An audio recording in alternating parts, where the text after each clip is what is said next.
Hey guys, it's Jess and welcome back to my channel, and today I am going to be showing you what I am planning to read in April.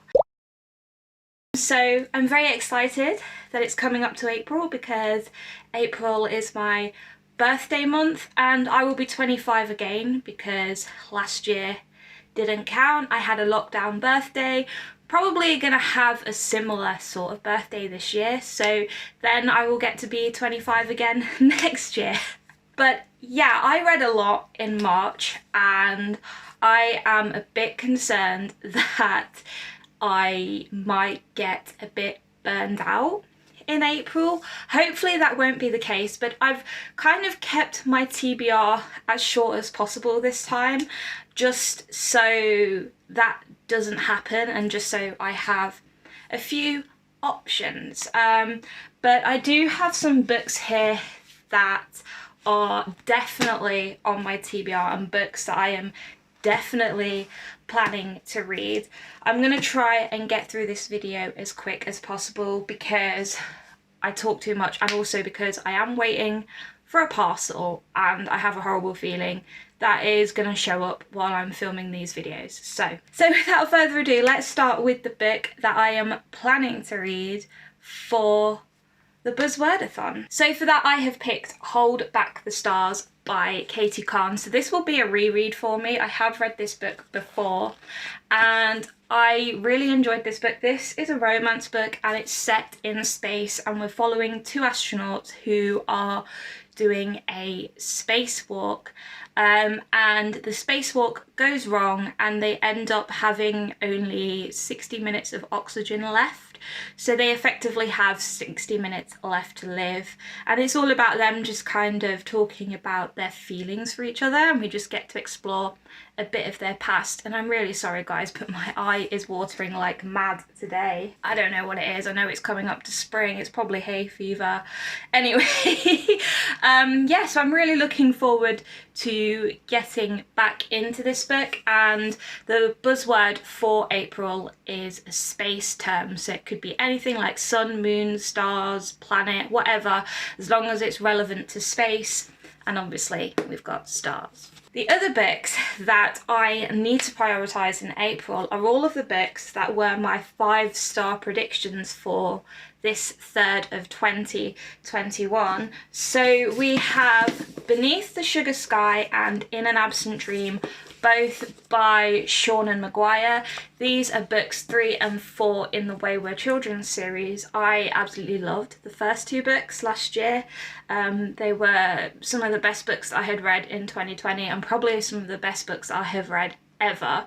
They were absolutely phenomenal, so I'm very excited to get to these two, and I have heard amazing things about both of these books. I've heard that this one is probably the best book in the series altogether, so we'll see. But I don't really know what these two are about, but I think this one follows Rani, who lands with a little splash in the pond behind Eleanor West's home for wayward children. The last thing she expects to find is that her mother, Sumi, I'm not going to say anything because that will spoil the first book if you haven't read it.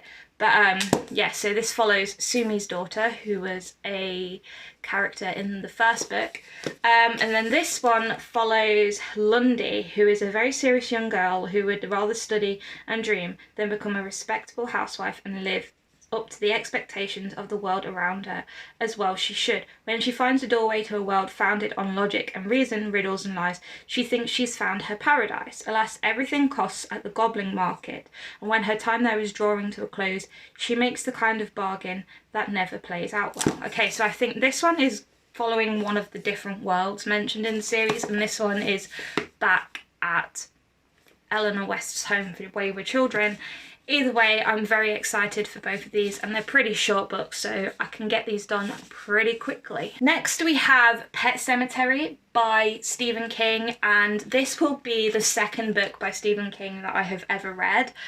And I am a little bit nervous about this one because I have heard amazing things about this book. I have been told that it is one of his best, and I've also been told that it is quite creepy. And I know that nothing is off limits with Stephen King. He literally writes the most insane and absurd stuff, so I don't really know what to expect with this one. So I think this one follows a family who move into this house, and behind this house there's like this cemetery for pets, and it's where like the children go to play, and it's also where they bury their pets and stuff, and I don't really know anything else other than it's supposed to be quite spooky. And I have been reading a lot of spooky books lately for the mini spookathon, and I have been having a great time just getting back into the horror and thriller genres. So I'm really looking forward to this. I think it's going to give me the vibes that I have been craving. Yeah, I don't know what else to say about this one, but I am hoping to do a reading vlog on this as well, just so I can kind of like give you my experiences of it in real time. I don't know if that's something you're interested in. If not, then I'm gonna do it anyway. But I am excited but nervous. And then lastly we have Birthday by Meredith Russo. So this is a book that I have been really looking forward to, and I haven't seen it around that much on BookTube, but I have seen it start to pop up a lot more in the past month or so. People seem to be picking this one up now, which is great because I can kind of get a feel for what people are saying about it. But this one follows two teenagers whose birthdays are on the same day, and we only ever see them on their birthday. So every chapter, I believe, takes place on their birthday in a different year, and we kind of see how their relationship changes over time. And one of the characters is transgender, so that's what really appealed to me about this book, because I haven't really read many books centered around transgender characters, so that's going to be interesting, and it just sounds like a really heartwarming book. And I don't read a lot of young adult, but I feel like this one is going to be high on my list of favourite books of 2021 at the end of the year. I fully expect it to be that. I don't know, maybe I'm hyping this book up to be something it's not, but we'll see when we get into it. And then I have a couple of maybes. These might change after this video's gone out, but for my Around the World challenge that I'm doing, I have gone with Valentina by Evie Blake. This one is set in Milan and Venice, so like Spain, I think. I think Milan is in Spain, I might be wrong. Geography is not my strong point. And then obviously Venice is Italy. I've had this book for ages and I bought it secondhand, and I bought it on a whim, just because it's all about a photographer called Valentina, and she is living with her lover of 1 year, Theo Steen, but refuses to commit to anything more. When she is offered an intriguing photography assignment, taking pictures of those who indulge in the darker side of desire, she's drawn into a shadowy world that reveals a part of her she never knew existed. And then flashback to Venice, 1929, Belle is the alter ego of a well-to-do socialite trapped in an unhappy marriage and constrained by society. As Belle, she plays out her fantasies by leading a secret life as a courtesan, but she will only truly be set free by finding the man who will love her. Though decades separate them, Belle and Valentina's lives are intertwined. Both will experience an awakening of their latent desires, but will they discover the connection between physical passion and true love? So I'm guessing that this is like a romance novel. I'm not 100% sure. I haven't really looked at this online anywhere, so I'm going into it quite blindly, but just the photography aspect alone really appeals to me because I studied photography. I love everything to do with image making, and it just sounds really interesting, and I'm interested to see how these two characters are connected. I assume they might be family, I don't know, but I'm looking forward to this one, and I think it's going to be quite a nice, light, easy spring read. for April, and I'm looking forward to seeing a bit more of Spain and Venice. And then I'm not really sure what my other around the world book is going to be, because I do try to read 2 every month, but I am thinking that I might go for the Kite Runner. I did try to read this book a while back, years and years ago, but I don't really know why I put it down, because it wasn't a bad book. I did enjoy it, I just put it down for some reason.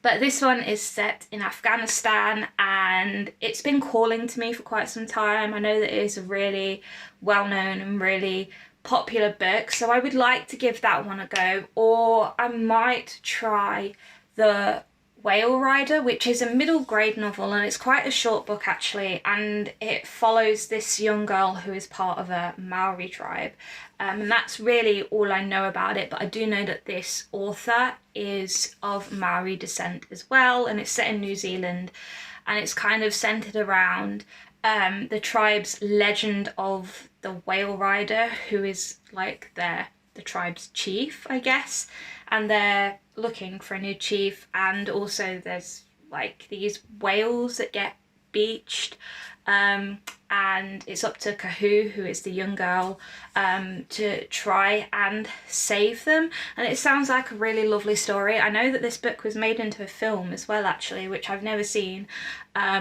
so I might give this one a go. I don't really know yet. And then for my non-fiction picks for April, I'm going to go with More Moaning by Cole Pilkington. This will be a reread for me, and I just want something that I don't have to think too much about. A lot of the non-fiction that I've been reading lately has been very, I wouldn't say heavy, but there has been quite a lot of information to take in, which is fine, and that is the kind of stuff that I do seek out when going for non-fiction.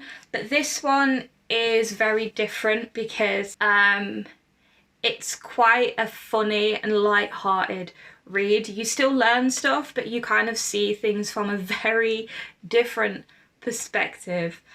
Cole Pilkington is a guy who isn't really that interested in travel, but he was kind of forced to go and travel, and the way he sees things is totally different to how a lot of other people would see things. It's a lot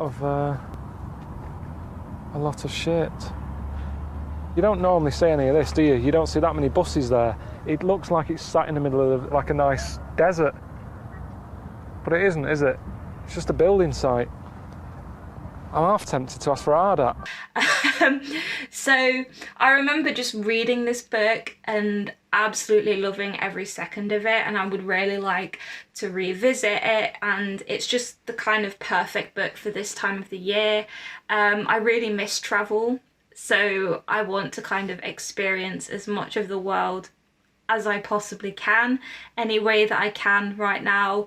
And this book, it goes to quite a few different places. There's like Antarctica, I think, and China, Las Vegas, Japan. So there's going to be quite a mix of stuff in here, and it looks at stuff like survival and art and how cultures do things differently, and I'm really looking forward to just having a laugh with this one. And then I'm not really sure again what my other non-fiction pick for April is going to be. I do have an arc of Photographic Presidents, which just talks about how photography in the White House and how photographers of presidents have kind of developed their techniques and changed their techniques over time, and how photography of presidential figures can kind of influence the general public and stuff like that. And it goes from right back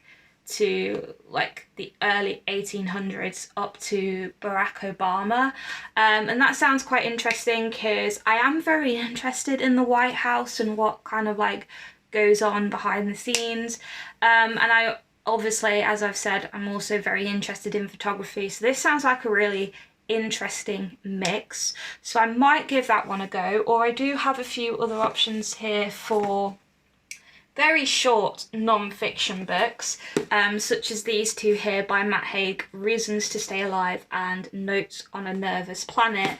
I have been eyeing these two up for quite some time, and I feel like I could do with some motivational and inspirational books like this, or I might go for The Prison Doctor by Dr. Amanda Brown, but I'm not really sure yet. I will get to all of these eventually. I want to get to them now, but I might not have the time, so we'll see on that front. But yeah, that's it for my April TBR. We've got some definites and we've got some maybes. I don't really know what April is going to look like in terms of reading and having time, because I don't know if I'm going back to work or not. We might be able to open on the 12th of April for outdoor food, but I don't know if my manager is doing that. I haven't heard anything yet and we're like 12 days away. So I don't know if I'm going to be back at work or not. Probably not, but I don't want to just, you know, make loads of reading plans and then I don't have any time to read. So we'll see how it goes. But I'm very excited for all of these books and I can't wait to talk about them all with you in my April wrap up. The months are flying by. I feel like 2021 is going way too quickly. It's crazy. I don't get it. But anyway, I am going to wrap this video up here. Thank you so much for watching, guys. Please feel free to leave any comments down below letting me know if you've read any of the books mentioned in today's video and what you thought of them. I always appreciate the feedback. Please leave a cheeky thumbs up if you like this video and please don't hesitate to subscribe to my channel so you can see more from me in the future, and also hit the bell button so you will get notified every time I upload. And I will see you all in my next video very soon. Bye guys.